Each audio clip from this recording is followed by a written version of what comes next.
What is going on, guys? Zuko back with another Dragonflight video. Hope you're all doing very, very well. I'm just recording right after watching Blizzcon and all the announcements that came with it. We got a brand new expansion announcement for World of Warcraft, and there's a whole bunch of this insane cinematic. If you haven't seen it yet, oh my god, Anduin looks so gorgeous in this cinematic.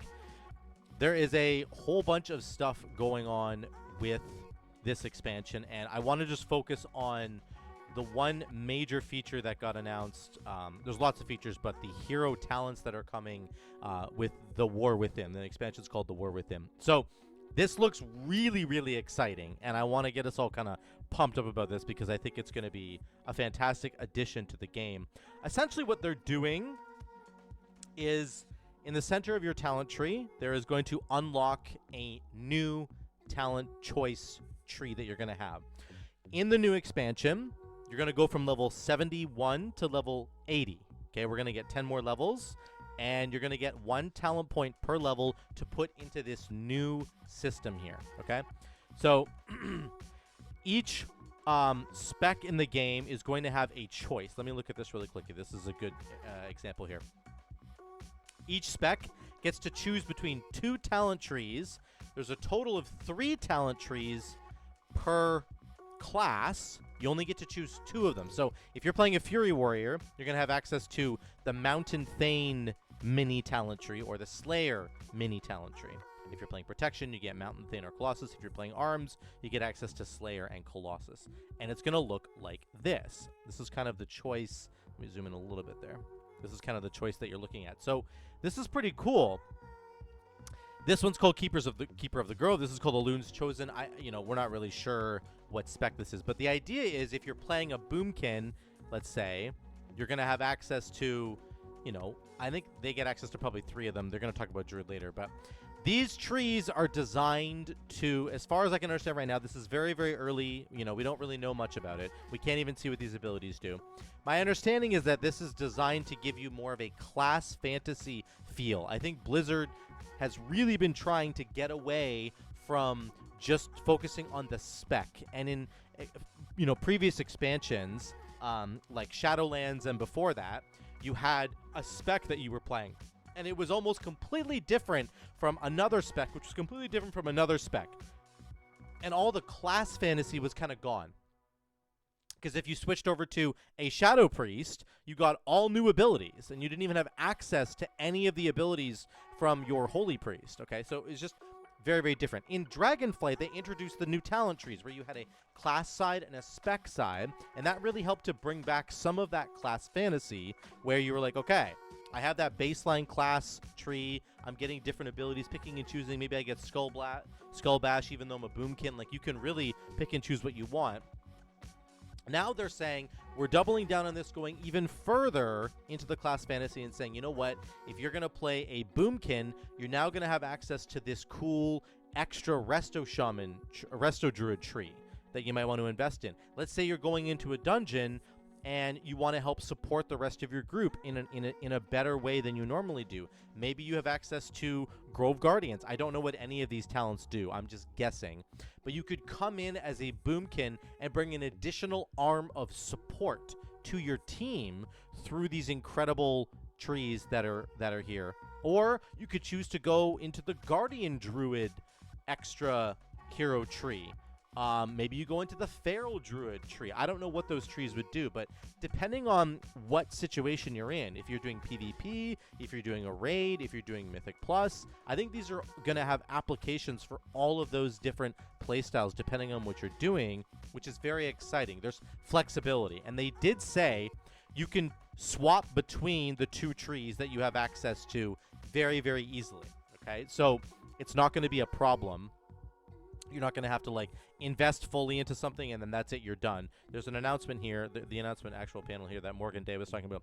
Starts at level 71, goes to 80. You get 10 talent points in total, and there's extremely low friction respec and tree swapping analogous. So very, very much like the current talent tree system that we have. So this is very exciting in my opinion. You're getting 10 more talent points to work with.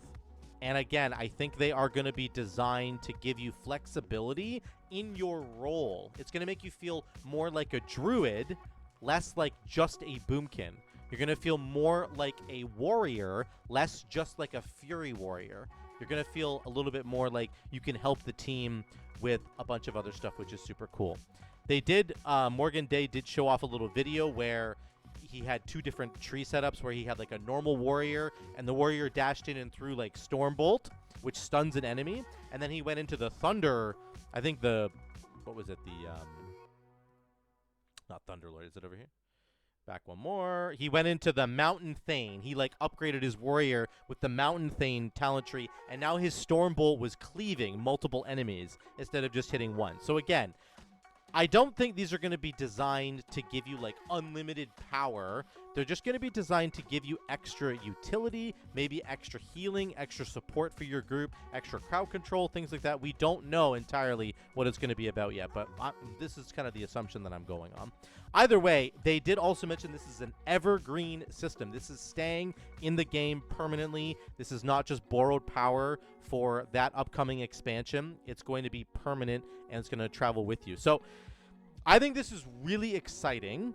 This is a great upgrade progression that you could say from the baseline talent tree that we have now. You've got your class tree, your spec tree, and then you're going to have 10 additional talent points to play around with here in the middle. You can pick and choose what you want depending on what situation you're in. Maybe you need more survivability. Maybe you want more group healing, more crowd control. Maybe there's some that give you extra damage as well, depending on what's going on. We don't really know yet.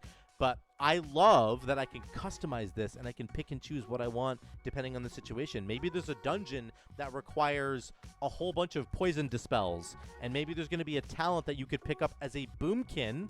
You could grab the Resto Druid tree here, and it has like mass poison dispel. I don't know. These are just the ideas that I'm thinking about in my head. Oh my god, this is maybe a possibility now. So very excited to see where this goes. This is something that I was kind of thinking about, hoping that this would come into the game, something like a mastery system for the talents so you could really.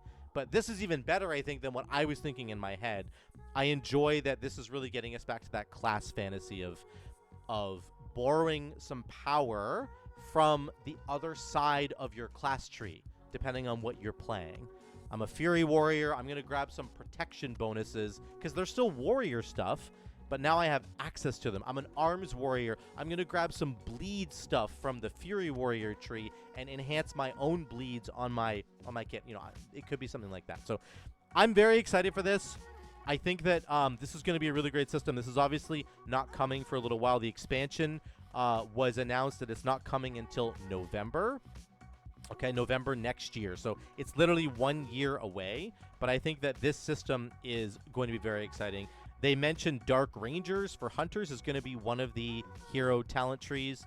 And then they've got the Druid ones here as well. She also mentioned Farseer for the Shaman. So I'm speculating like crazy right now. What are those different trees going to look like? I hope we get to see some of the other ones soon. I mean, we're probably not going to if I'm being honest with you. But this is a very interesting system, and I'm excited about it. I'd love to hear what you guys think about this. The hero talent system coming in the next expansion. It's coming a year from now. I would love to hear what you guys think. I'm going to be covering all the stuff that came out of Blizzcon that related to WoW. I'm going to give it to you guys and make sure that you're up to date with everything that's going on. But let me know what you think about this. Are you excited about this new system? Do you think it's going to provide like too much power? Is it like too much power creep? Do you think it's like not cool enough, not exciting enough? I would love to hear whatever you guys think about this. Let me know in those comments down below. Would love to hear what you think about the new hero talent system. Thank you guys so much again for watching. I will have more BlizzCon coverage for you soon, so stay tuned for more videos. I'll see you in the next one.